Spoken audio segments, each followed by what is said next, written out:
A gente viu nas últimas aulas, né, que a força o efeito da força em um fluido em particular, né, um sólido também, mas o fluido que a gente está estudando, deve ser compreendida através de uma tensão. E essa tensão ela é expressa através do tensor-tensão. E a gente viu que tem essa forma, tal xx, tal plano, a direção da força, tal yx, tal zx. Eu sempre me confundo. Tá, vai ter algum aqui? Acho que não, né? A gente pode continuar assim. Aí aqui tal xy, tal yy,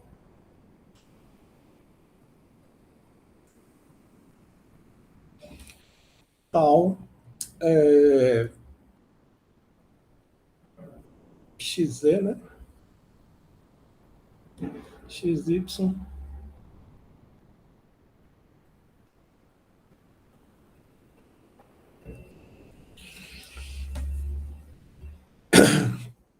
E é muito comum, é feito na mecânica dos fluidos, a gente divide esse tensor em dois elementos, né? O primeiro elemento seria o tensor das tensões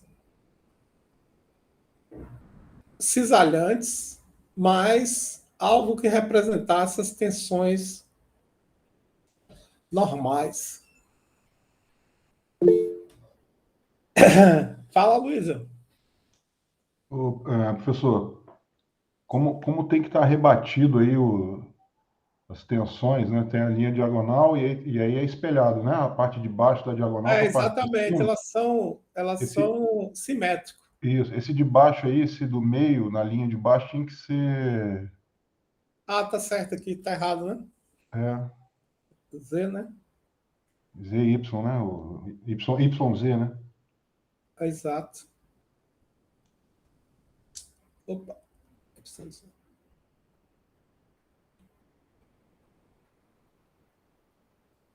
Deixa eu só pegar um livro aqui, porque eu esqueço normalmente essa nomenclatura.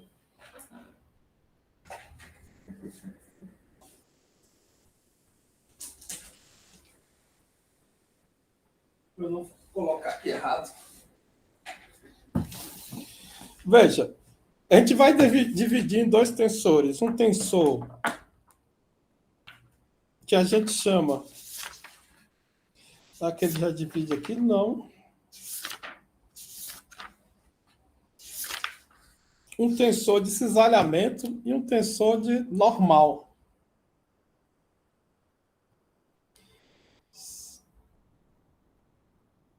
R$212.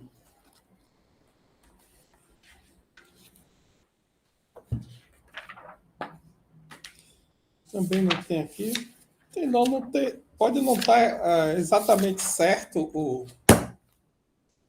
sinal, mas é isso aqui. Veja, aqui vou ter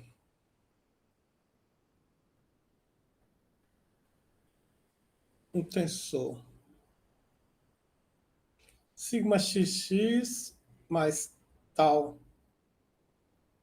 xy, tal xz,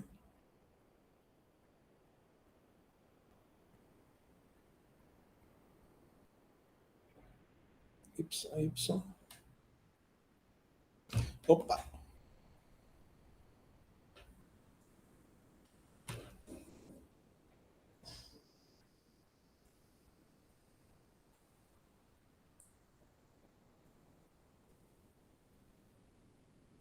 Tá, sigma.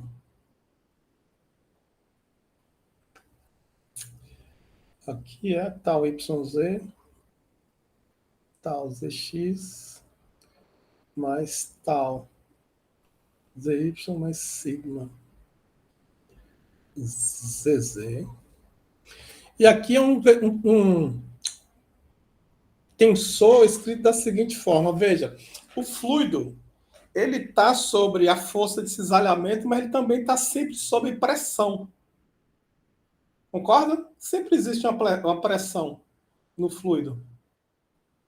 Sim ou não? Só não existe a pressão hidrostática no vácuo absoluto. Né? Então, esse efeito é separado. E aqui você tem um... Veja, a pressão ela é sempre normal à superfície. Então, ela está aqui nessa diagonal principal de efeitos normais. E aí a gente tem dois tensores diferentes. Esse é o tensor deviatórico. Tudo isso aqui é a definição, não tem...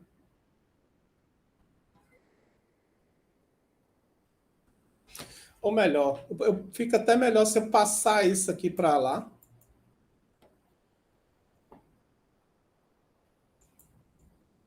Vai ficar mais clara essa definição. Eu colocar aqui 0, 0, 0.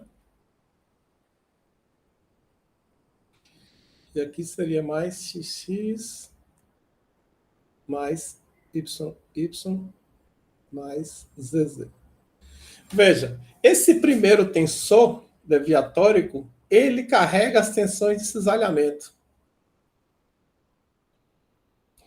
E esse segundo tensor carrega as tensões normais. Aí veja, por exemplo, tal xx, que é a tensão normal na direção x, é a pressão termodinâmica ou a pressão hidrostática, mais uma tensão normal que pode surgir para o fluido. Por exemplo, aquele efeito de Barros, que é o fluido quando passa em um orifício e incha, é um resultado dessa tensão normal. Para um fluido newtoniano, isso aqui é uma solução polimérica. Para um fluido newtoniano, ou seja, os fluidos simples de baixo peso molecular. Meu telefone aqui está tocando e está me desconcentrando, mas é telemarketing. Para um fluido newtoniano, essas tensões normais internas ao fluido são zero. Então, a gente só precisa levar em consideração a tensão normal causada pela pressão. Certo?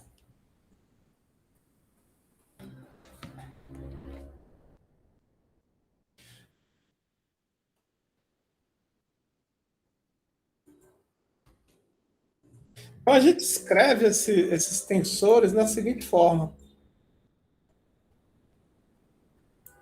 Vou apagar aqui embaixo só, né? Para um fluido newtoniano, tensão é igual ao tensor deviatórico,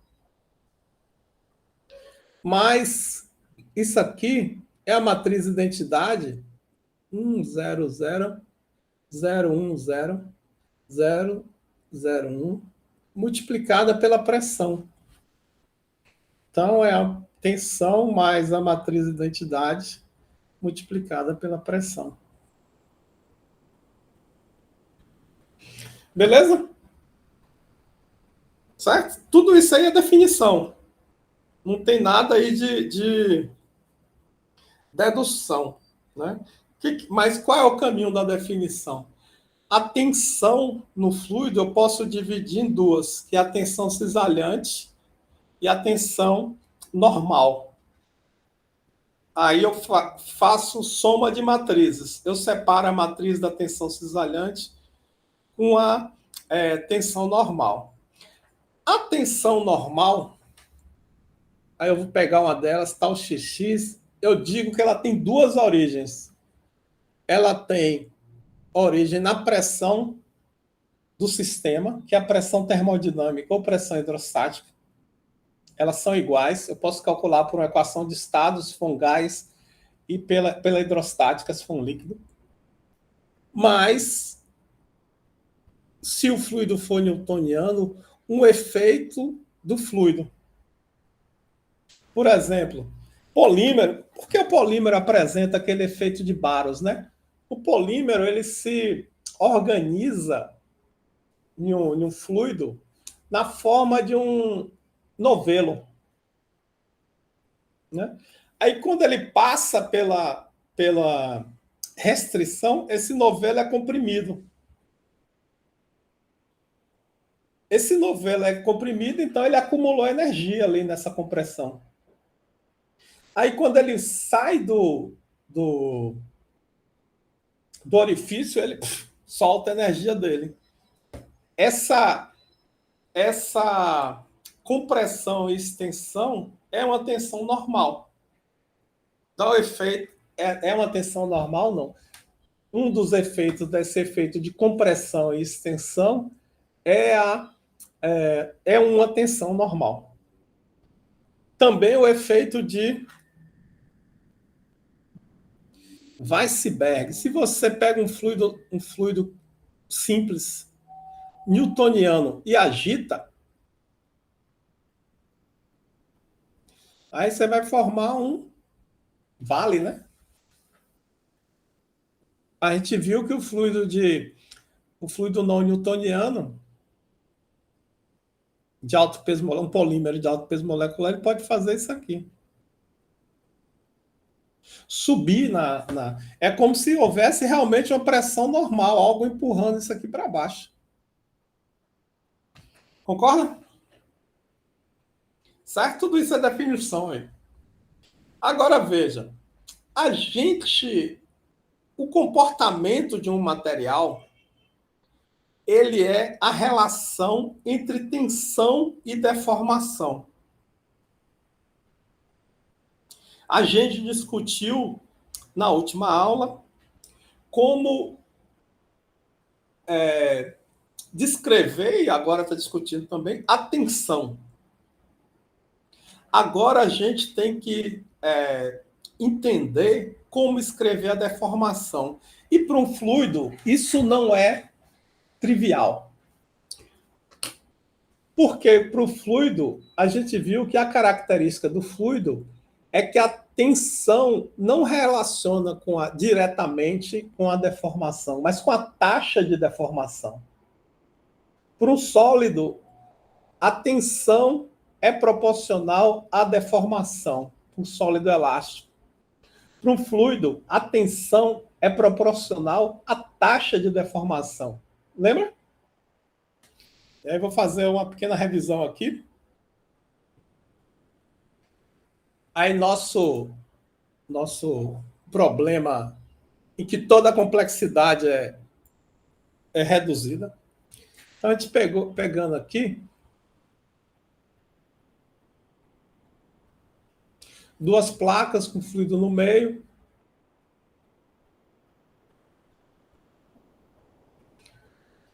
Y, X, altura H, velocidade da placa de cima, a gente chamou de V0, V, qualquer coisa. E a placa de baixo, ela está fixa.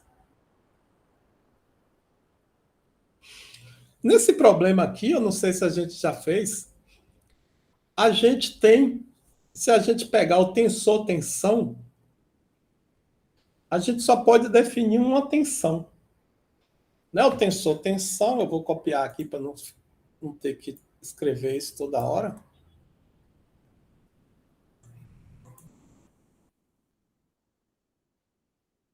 Pena que ele é tão ruim nesse negócio de reduzir tamanho. Mas não tem problema, a gente troca. Beleza, deixa tensor-tensão assim, torto mesmo. Então, veja, é sempre tensão plano direção. Existe pressão nesse sistema? Existe pressão atmosférica, né? A gente também não está tão descolado da realidade assim. Então,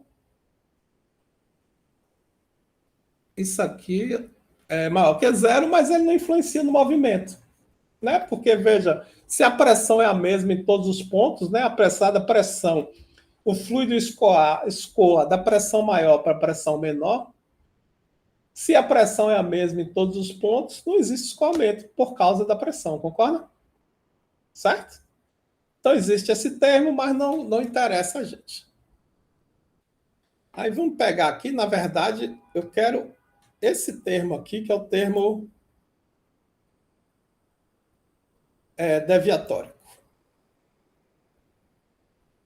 Tomara que a gente consiga copiar bem.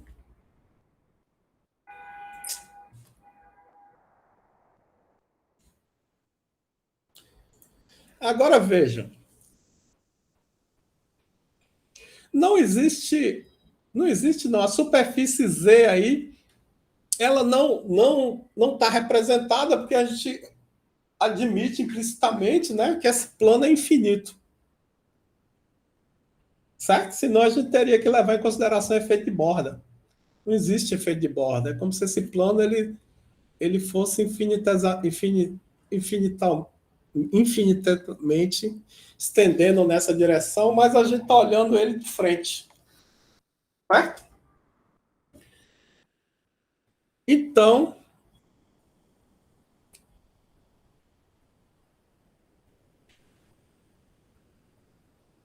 também não existe força na direção Y, nem força na direção Z. Certo? Se não existe força na direção Z, esse termo aqui é YZ, né? Esse termo que tem o Z como direção da força, talvez assim seja mais fácil de discutir, ele é zero, concorda? Lembra que tal de J qualquer é a força na direção J dividido pela área na direção I. Certo? Então isso aqui é zero. Também não tem força na direção Y. Z, né? Só existe uma força na direção X. Esse aqui eu vou deixar por enquanto. E também esse plano na direção Z ele é indefinido. Então, nosso tensor, tensão, para esse problema, ele é zero. Aí vou botar o tal grego, mas é esse cara aqui que eu estou representando. Tensor deviatórico, né? Agora existe a condição de simetria, né? Que apesar de não existir essa força na direção Y, isso eu vou demonstrar depois, esse tensor ele é simétrico, então existe a condição que tem que existir o elemento simétrico. Então isso aqui. Então, para esse problema, quando eu resolvi ele com vocês, eu tratei esse problema não como um tensor, mas como um escalar. Concorda? Sim ou não? Concorda, Nathaniel? Por que eu pude tratar ele como um escalar? Porque esse tensor aqui ele é completamente definido se eu definir tal de yx. Ele é completamente definido porque ele é zero e onde, ou melhor, não, posso dizer, ele é zero onde não, tal de yx não é igual a tal de xy. É igual, posso botar ele assim, que talvez fique mais claro.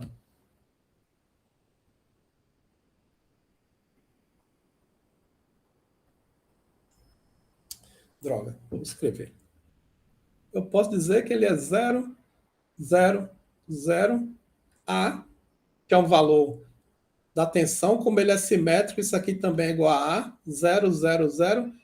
Então, para essa geometria, basta eu saber o valor de A, que eu conheço a física do problema inteiro.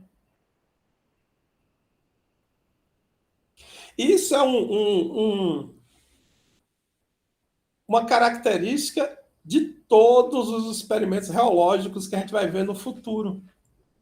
Que você pode descrever o tensor-tensão usando, né? Por isso que na reologia sempre fala em geometria. Né? Você já ouviu o Cliff lá? O Wilfred? Qual a geometria você vai usar? Não sei o quê. Isso tem a característica importante por trás. Todas as geometrias reológicas satisfazem essa condição. Que o tensor-tensão ele é zero, exceto em dois elementos simétricos. Então, ou seja, com um elemento só, você consegue escrever o tensor-tensão. Beleza. Agora a gente precisa aprender, né? A gente viu como é que define. Aqui a gente até calculou, né? Que tal se o fluido for newtoniano e se o perfil de velocidade for linear. Aí tem outro aspecto muito importante. Aí a gente viu que isso aqui é igual a viscosidade V0 dividido por H. O que é isso quer dizer, né? Quer dizer que a tensão de cisalhamento ela é constante. Não vou desenhar essa setinha, porque para tensão, na verdade, para tensão é uma coisa assim, né? Mas depois a gente faz isso. A tensão de cisalhamento constante, não. Ela é uniforme em módulo, né? Em módulo. Pelo fluido. Isso aqui é uma lei de transferência, uma lei de transferência de quantidade de movimento. Veja, a quantidade de movimento está sendo transferida nessa direção. Concorda? E ela também está sendo transferida ou destransferida, porque tem um freio. Existe um combate entre a transferência de movimento nas duas direções. Apesar da gente não reconhecer, existe um combate. Essa lei de transferência de movimento é igual a todas as leis do fenômeno transporte. Por exemplo, o que essa lei diz aqui, né? A origem dela é que μ é igual dvx dy, da forma que a gente escreveu. Então, dvx dy é um gradiente de velocidade. Ou seja, a velocidade está variando em 2 pontos no escoamento, por isso tem uma transferência de quantidade de movimento. Isso aqui é um fluxo de quantidade de movimento. Isso é igual a, por exemplo, ao fluxo de calor. Suponha que aqui seja uma placa fria e aqui é uma placa quente. Vai existir um fluxo de calor. E esse fluxo de calor, ele é dado pelo gradiente de temperatura multiplicado pela condutividade térmica. Exatamente igual. Agora, suponha que aqui é uma placa de açúcar e aqui não é nada. Um aço, um piso. Vai haver o quê? Uma transferência de massa. Aqui perto da placa de açúcar vai estar mais doce. E vai transferindo massa até igualar. Então vai haver um fluxo de massa. Professor. Diga, então, fala, Wilfred. Se vai gerar um gradiente de concentração por la tensão. Não, por la tensão não. Não, aí é só estou dizendo que tem uma placa de açúcar se dissolvendo. Tá. Essa estática. Tá. Pode ser simultânea, pode acontecer simultaneamente ou não. Mas o cisalhamento pode levar a um gradiente de concentração?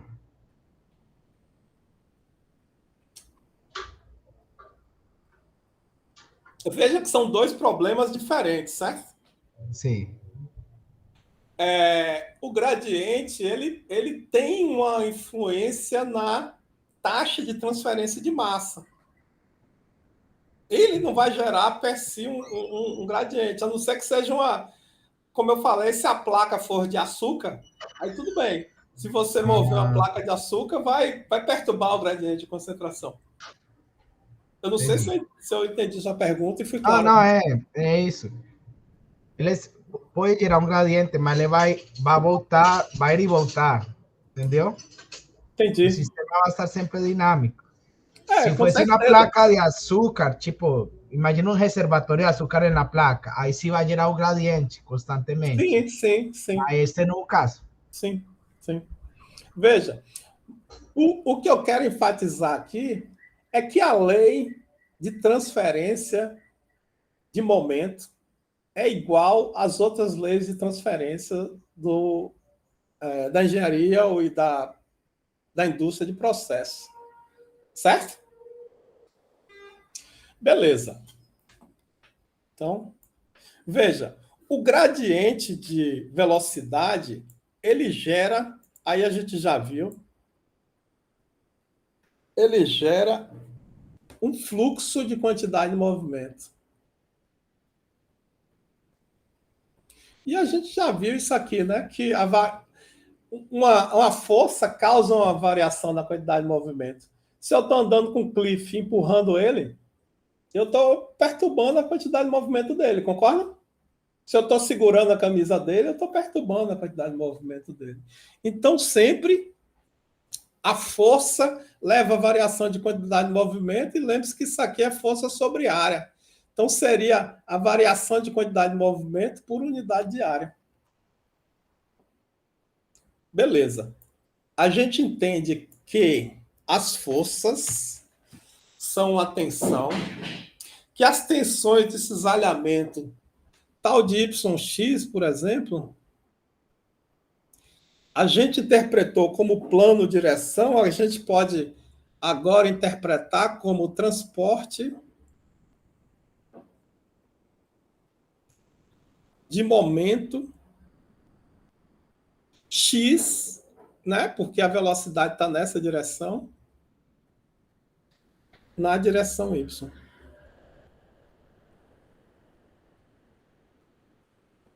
Que é a interpretação preferida da engenharia química. Se você pegar o Bird, que é um livro clássico da engenharia química, edição de transportes, ele interpreta predominantemente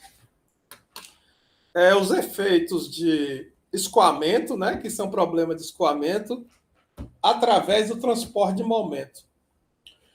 Os livros de engenharia mecânica interpretam o transporte de momento através de uma variação de força.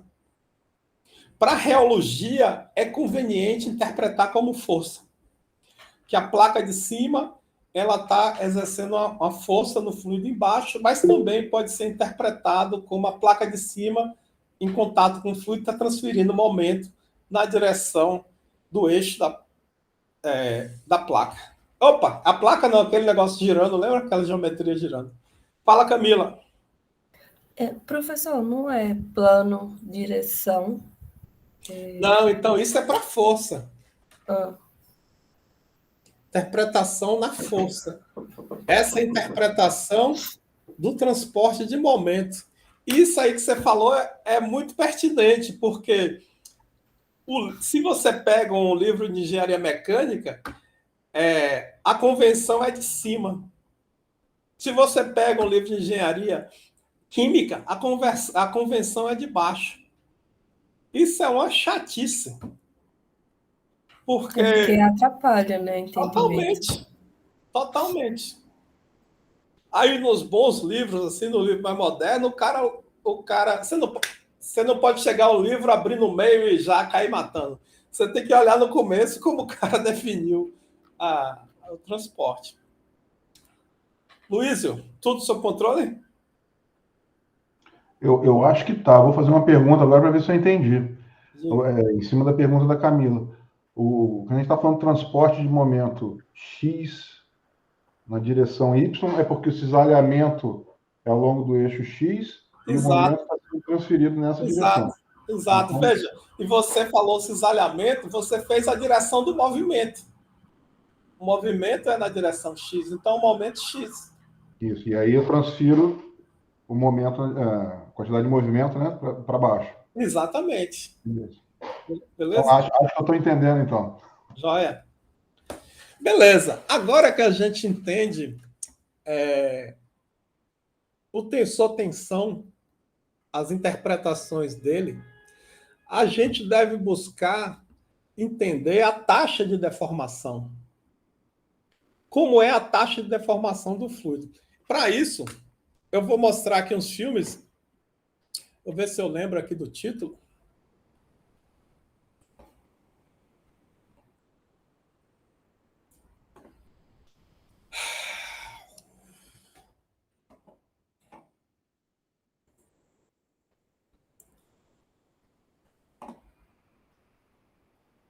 Não sei se eu botei em teologia, McFlu é tanta.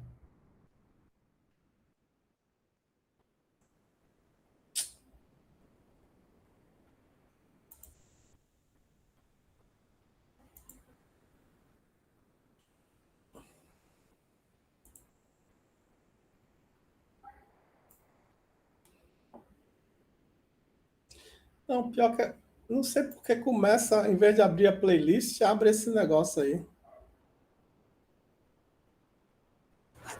Professor, acho que a playlist fica na aba direita do YouTube. Não, mas eu estava na página da playlist. Veja, primeiro eu gosto muito desse vídeo aqui.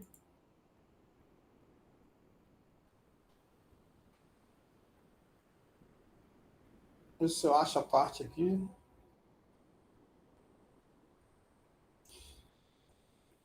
Veja, esse aqui, essa é uma técnica de visualização de escoamento que forma bolhas de hidrogênio, né? Passa por um fio, né? Um fio carregado eletricamente, e a gente consegue ver elementos do fluido se movendo durante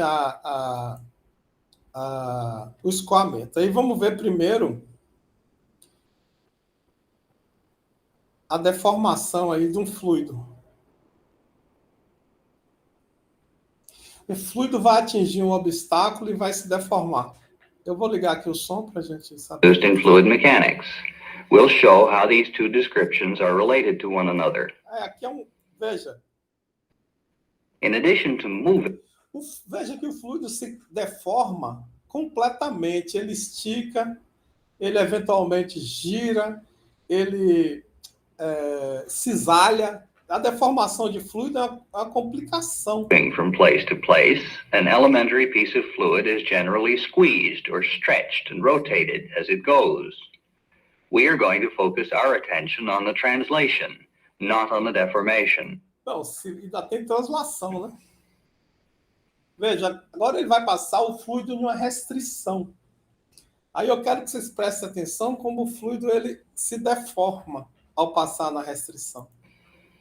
Aí vem, vamos chamar de quadradinhos de fluido, né, para simplificar a notação. In this flow of water through a contraction, hydrogen bubbles. Veja como o fluido ele, ao passar na contração, ele estica. Have been used to identify pieces of fluid so that we can follow their motions. Agora vamos ver outro. Esse aí é um dos escoamentos grandes, né?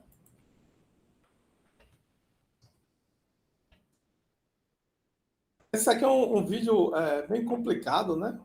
Chato até, porque usa uma notação muito antiga. Mas é justamente o problema que a gente está conversando aqui, que é um fluido entre duas placas. Né? Ele vai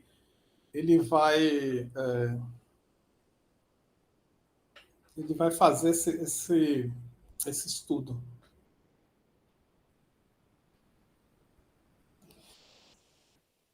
Aí ele vai mostrar aqui o perfil de velocidade.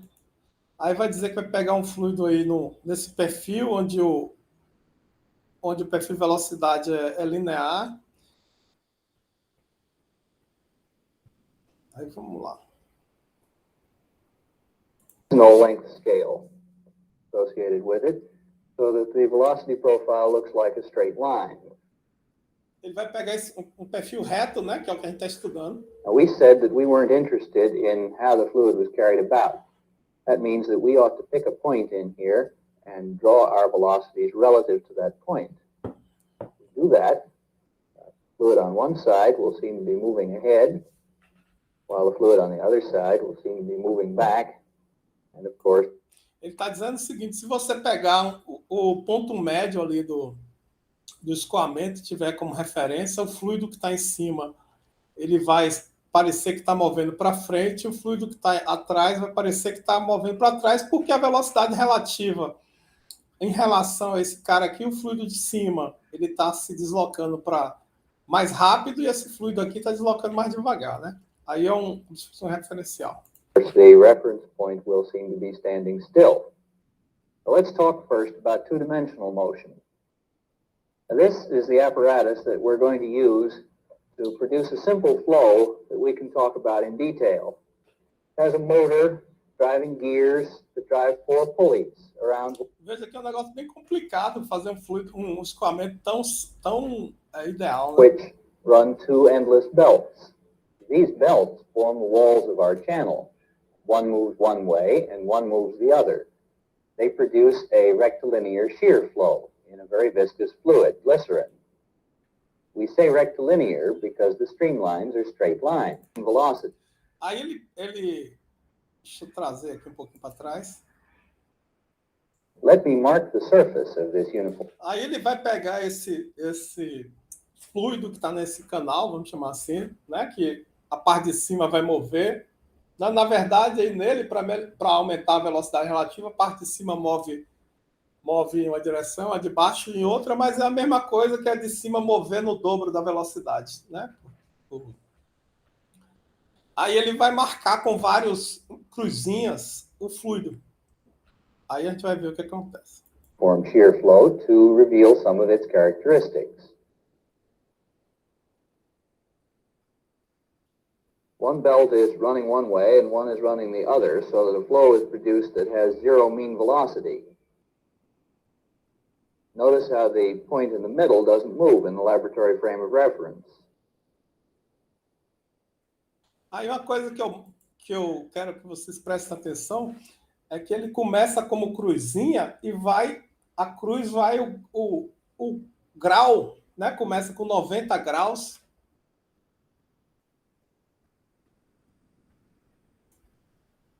E aí o ângulo, um dos ângulos, né, vai se tornando agudo e o outro vai se tornando obtuso. Now let me just remove this pattern. Ele vai limpar, né? Aí acho que ele vai fazer de novo no...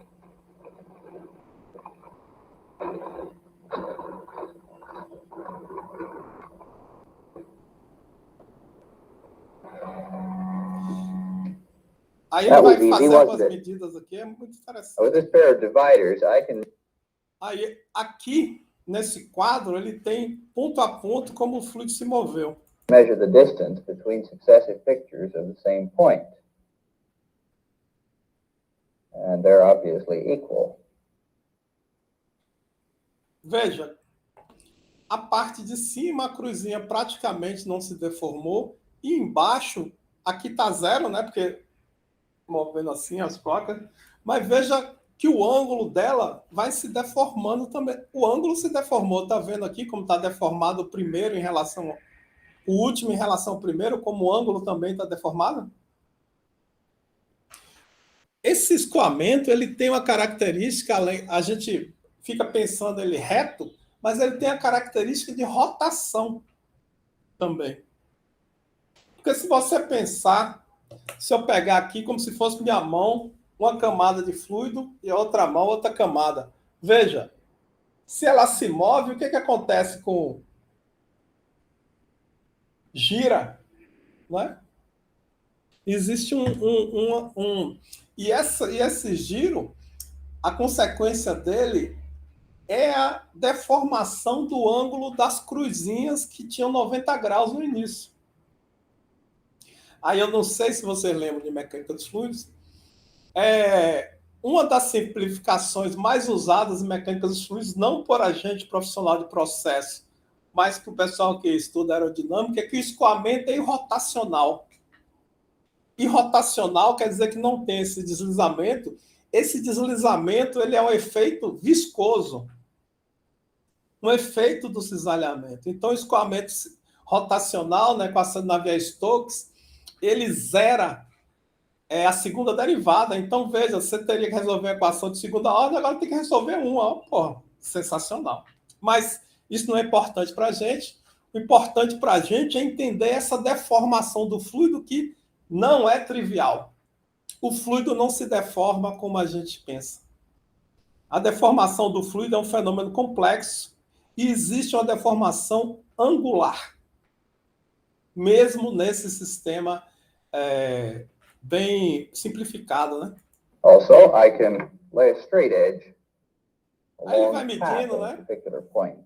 Talvez a velocidade e tal. See Vamos that deixar um the pouquinho. paths are straight lines. Isso aqui é legal também, né? Mas esse é bem trivial, né? Apparently, this is I can put on the flow a number of straight lines.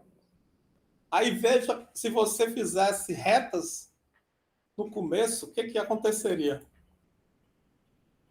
You can see that they remain straight, even though they're turned and stretched as the distortion progresses. O que muda é o ângulo entre elas no cisalhamento, né? Aí This means that there vai formar uma elipse, que é famosa em mecânica dos isn't fluidos, any né? scale to the flow.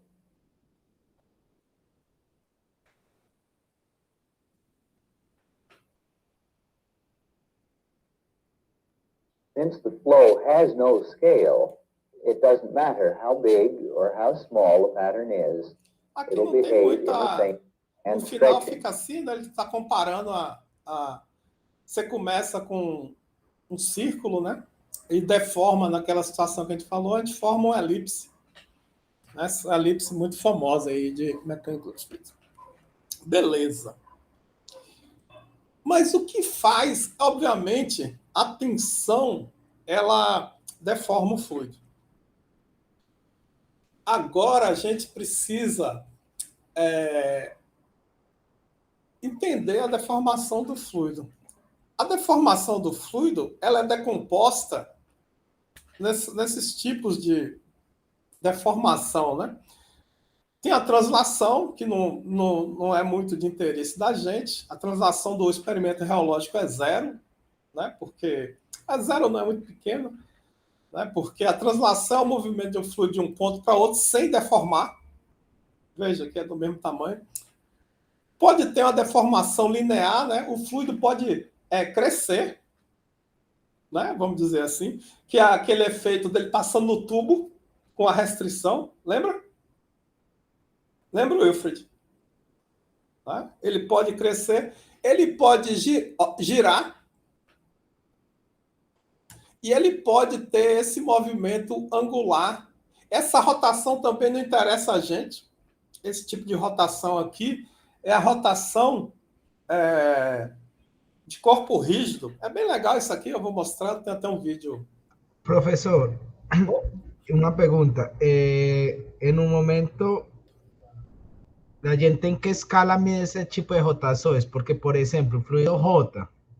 Eu entendo isso, mas pode chegar um momento que a rotação é tão alta que o fluido pode quebrar. Imagínese que as partículas quebram.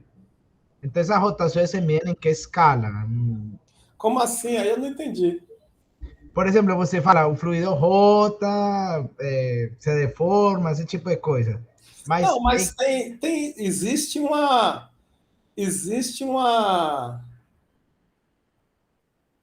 restrição termodinâmica, né?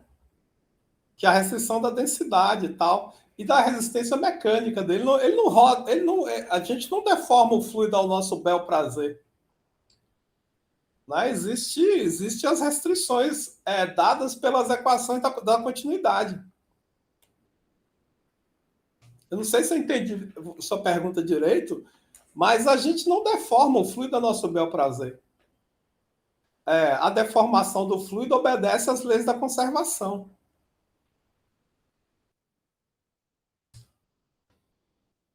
Eu não, por algum motivo, eu não salvei o fluido, esse vídeo, mas acho que eu lembro.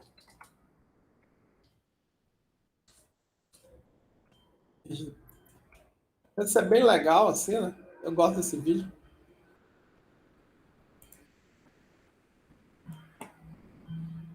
Se eu achar.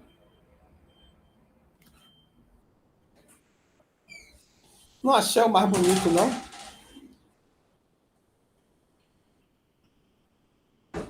Mas esse aqui é um movimento de fluido que não tem em movimento circular sem deformação, né? Ele vai atingir o estado estacionário e não vai deformar. Vocês estudaram isso, mecânica dos fluidos, né?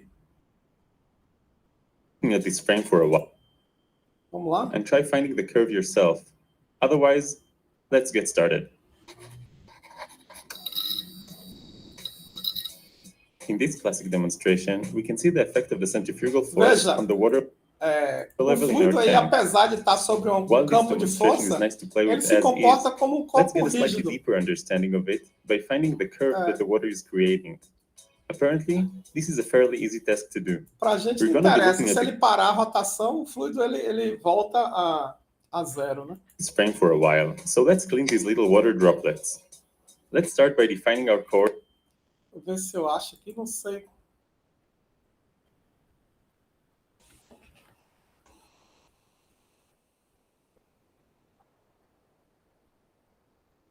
Tem um momento que você acumula tanto vídeo que você não sabe cadê nada. Ah, legal. Pá, pá, pá. Deixa eu ver se eu não achar também não tem grandes necessidades, é só um vídeo muito bem feito, né?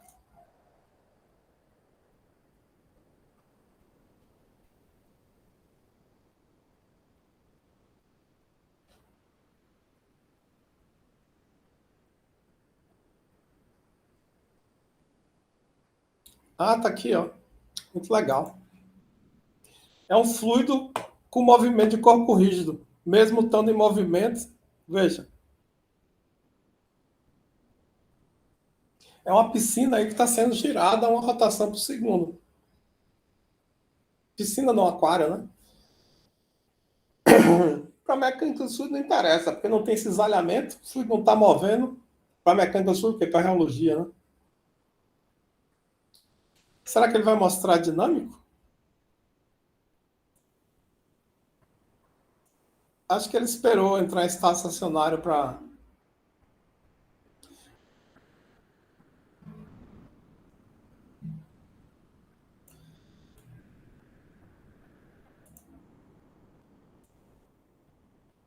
veja, girando com os peixinhos dentro, e os peixinhos nem se importam, né? Com a... Mas veja, isso não é o assunto aqui da gente, não. Mas muito curioso, né? Vamos lá. A gente está interessado no nosso curso, né, na reologia, nesses dois movimentos aqui, né? Por quê? Opa, não, desculpa, nesse movimento aqui. Esses dois. Tem até nome, esse aqui é o cisalhamento que a gente tanto fala. E esse aqui é a deformação, é o escoamento extensional. No caso dele aqui foi volumétrico, né? Porque todas as dimensões aumentaram na mesma taxa. Veja, para o fluido é o seguinte. Se você pega um elemento de fluido, ele vai se deformar, por exemplo, aquela deformação extensional. Vamos chamar aqui. Falar que aqui tem a mesma... Vamos botar 1, 2, 3 e 4.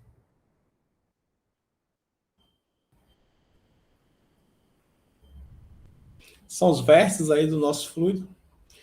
E aí vamos supor que cada vértice tem uma velocidade. Vamos pegar aqui caso 1. V1 igual a V2 igual a V3 igual a V4. Esse fluido, esse elemento de fluido, ele não se deforma. Ele pode ter até um movimento translacional, mas não tem deformação. Agora, se, por exemplo, V1 foi igual a V2, V3 igual a V4, mais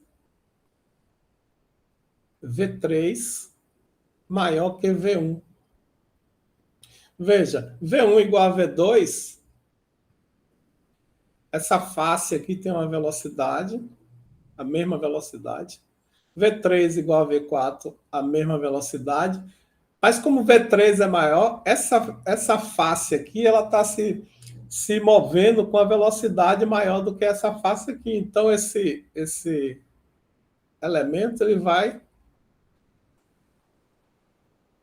sofrer uma extensão. Certo? Certo, Wilfredo? Certo, Luiz? Natália? Camila? Cliff, que está medindo a viscosidade loucamente. Aí, também, pode ter, por exemplo, se V1 for diferente de V2 e V3 igual a V4, aí já começa a ficar mais complicado, né? Aí a gente vai ter um movimento complexo. V3 igual a V4. Mas aqui, um lado já está movendo mais que o outro, né? Aí, nesse caso aqui, já não dá para decompor mais nenhum movimento elementar aqui de cabeça. Eu teria que fazer as contas. Mas veja, então, para a gente entender a deformação de um fluido, a gente precisa entender como a velocidade dos elementos do fluido varia. Concorda? Ponto a ponto. Isso é a chave. A chave para a compreensão da deformação é a compreensão da velocidade ponto a ponto. Se a velocidade no fluido ponto a ponto for igual, não há deformação. Eu estou dizendo que se o gradiente de velocidade for igual a zero,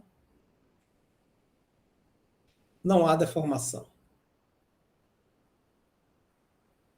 Pode haver translação, o fluido pode andar num tubo, se o tubo tiver o mesmo diâmetro, ele vai transladar ali o tempo todo. Certo? Se for um plug flow, né? Tem outras coisas aí em jogo, mas suponho que o perfil de velocidade é uniforme, não é um perfil parabólico, né? E também, veja, naquele aquário girando, existia velocidade. Mas a velocidade no fluido é igual ponto a ponto. Certo? Então, se a velocidade é igual ponto a ponto, não há deformação. Então, a gente, para estudar a velocidade, vai precisar estudar a deformação, vai precisar entender como a velocidade varia. Veja. Aí, para encerrar aqui nossa... Não, até tem um tempinho ainda, né?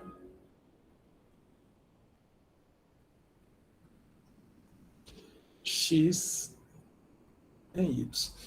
É muito difícil eu saber a velocidade aqui em todos os pontos. Normalmente, eu sei a velocidade em um ponto e quero aproximar a velocidade em um segundo ponto através de uma aproximação do perfil de velocidade.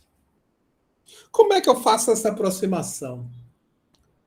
Toda aproximação em mecânica do fluido, toda não, mas a aproximação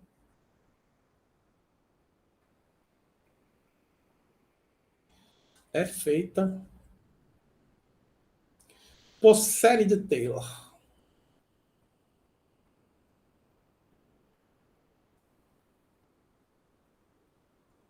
que a série de Taylor me diz? Que uma função qualquer em um ponto x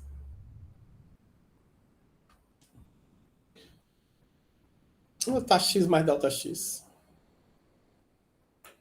Ou x0 mais ΔX. A f de x0 mais ΔX. O que significa isso aqui? Eu pegar aqui uma função qualquer, que o eixo x, aí tem essa função. Suponha que eu conheça aqui o valor em x0. E eu quero saber o valor dela aqui, em x0 mais ΔX. Ela é igual um f de x0, que é um valor que eu sei, mais, aí vem uma aproximação. A derivada da função, na verdade, aqui,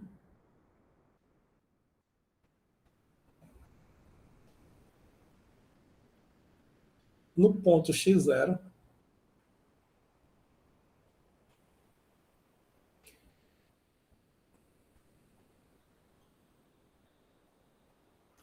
x0 vezes x0 mais ΔX menos x0, que é igual f de x0 mais ΔX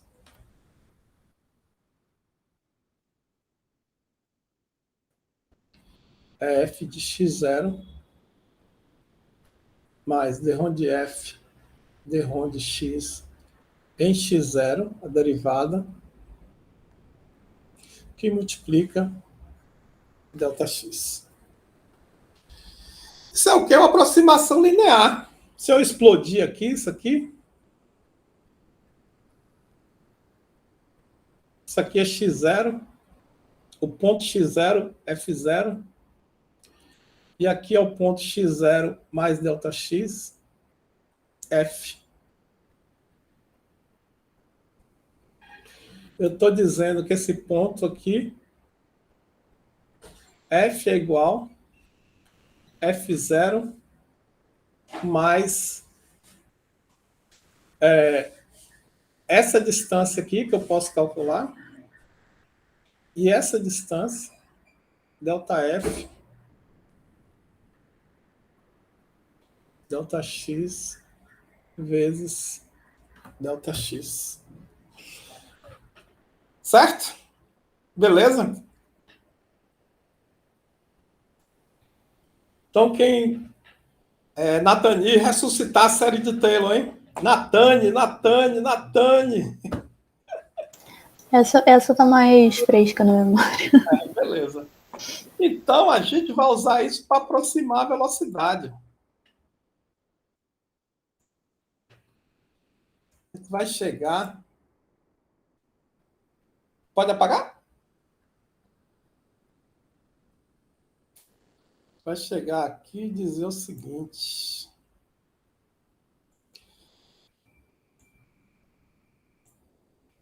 Se a gente quer a velocidade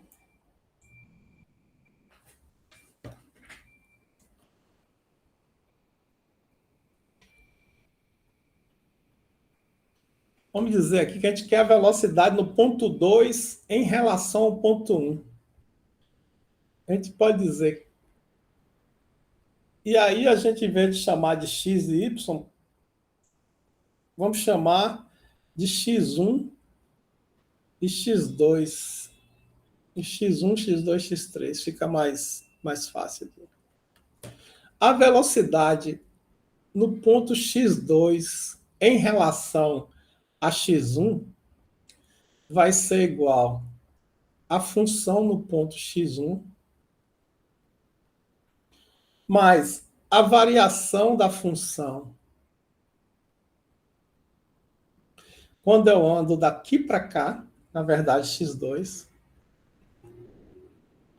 vezes delta x2. Ou seja, eu posso aproximar V2 como V1 mais d-ROM de V1, d-ROM de x2 vezes delta x2. E eu posso aproximar V4 em relação a V1, por exemplo. V4 vai ser igual a velocidade em 1. Aí eu estou andando aqui um delta x1, que eu chamei, e aqui eu estou andando um delta x2. V4 vai ser V1 mais d-ROM de V1 na direção de x1 vezes delta x1. Certo? E aí eu posso aproximar quem eu quiser.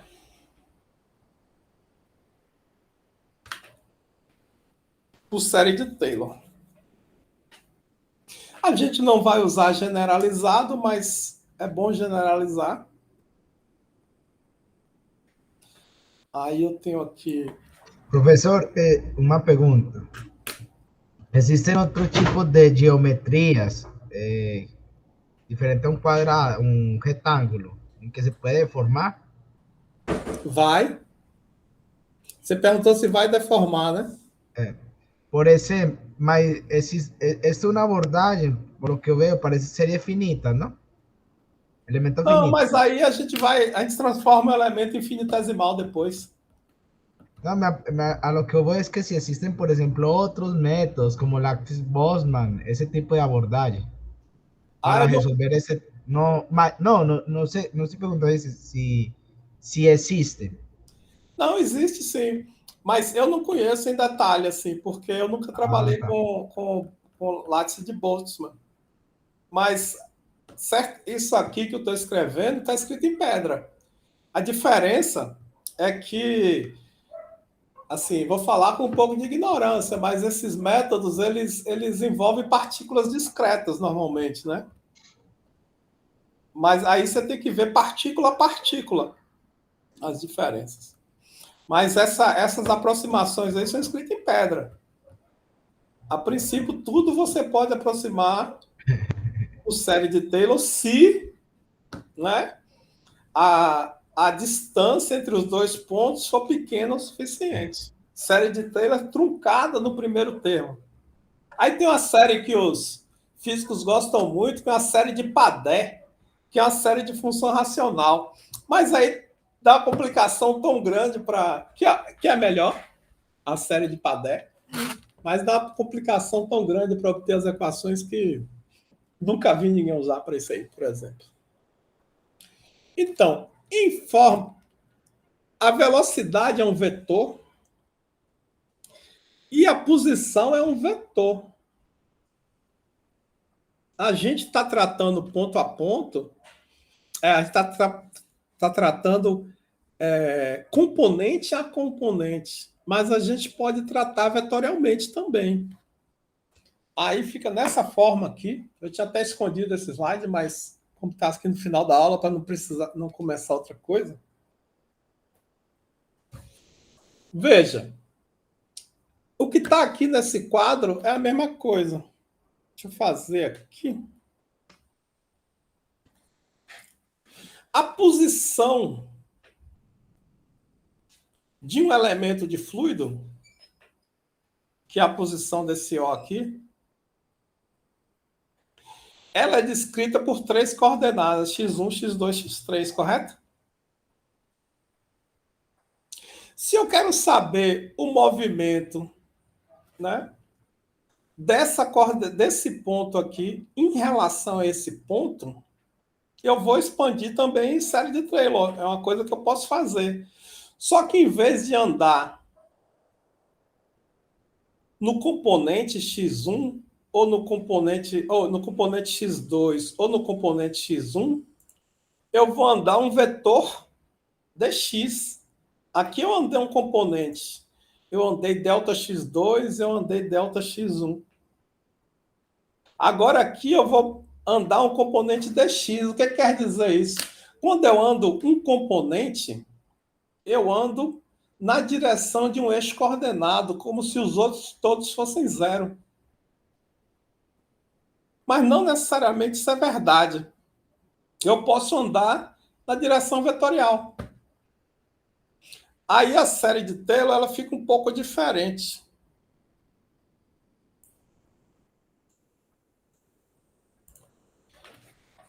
Aí veja, uma função qualquer, uma função vetorial agora, num ponto P, ela vai ser igual uma função no ponto zero, mas agora eu vou andar em 3 coordenadas. Então eu tenho que tirar a derivada de f nas 3 direções. F em relação a x1 no ponto zero, delta de x1, mais f x2 no ponto zero, delta x2, mais f x3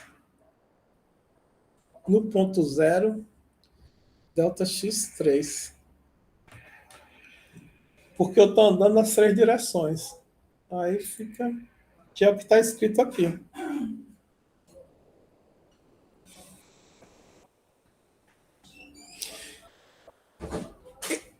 Isso aqui, uma função f. O gradiente de uma função, ele é d-ROM de f, d-ROM de x1, que multiplica o vetor na direção 1. d-ROM de f, deixa eu só apagar isso aqui. d-ROM de x2 na direção j.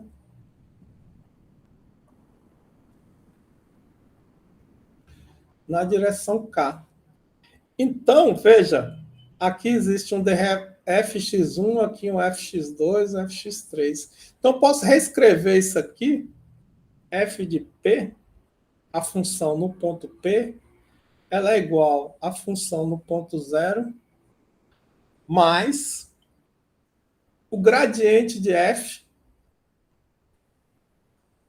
escrever diferente, mais ΔX, o vetor ΔX, que é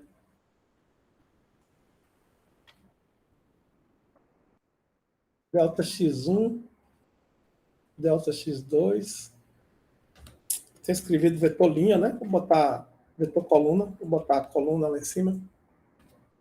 O vetor ΔX é ΔX1, ΔX2, ΔX3. E o vetor gradiente de f, eu posso escrever assim também, né? d-ROM de f, d-ROM de x1, d-ROM de f, d-ROM de x2, d-ROM de f, d-ROM de x3. Então, isso aqui, essa expressão aqui, ou melhor, essa expressão aqui, ela é o produto escalar do vetor ΔX pelo gradiente de f.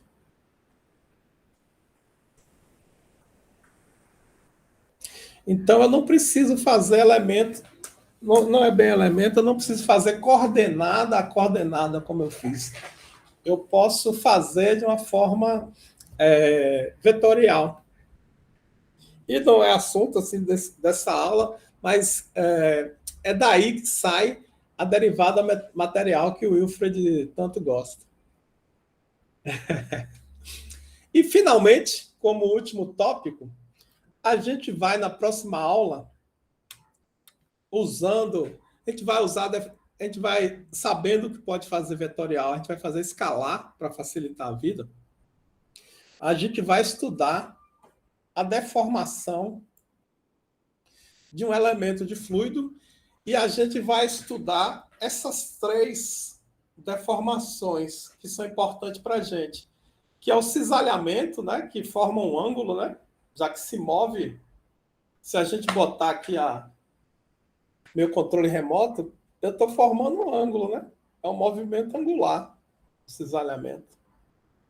E aí a gente vai usar também, que é importante para a reologia, apesar da gente na indústria de processo não usar muito, o pessoal de polímero usa muito por causa daqueles efeitos normais que a gente viu, né? De dilatação ali na seringa. O de Heisenberg de subir no agitador, que eu saiba, não tem muita importância, assim. Mas esses extensionais e dilatacionais têm muita importância na indústria de polímeros, então a gente também vai falar um pouquinho, a gente vai estudar as 3 deformações relevantes para fluidos. Os outros movimentos, vamos chamar assim, de translação e corpo rígido não causam deformação. Então, para a reologia, não são muito importantes. E também não são difíceis. Eles são basicamente a expressão do vetor velocidade. Ponto a ponto. Não tem dificuldade neles, não tem complexidade. Esses têm complexidade e a gente vai estudar na próxima aula. Então, a aula é de preparação mental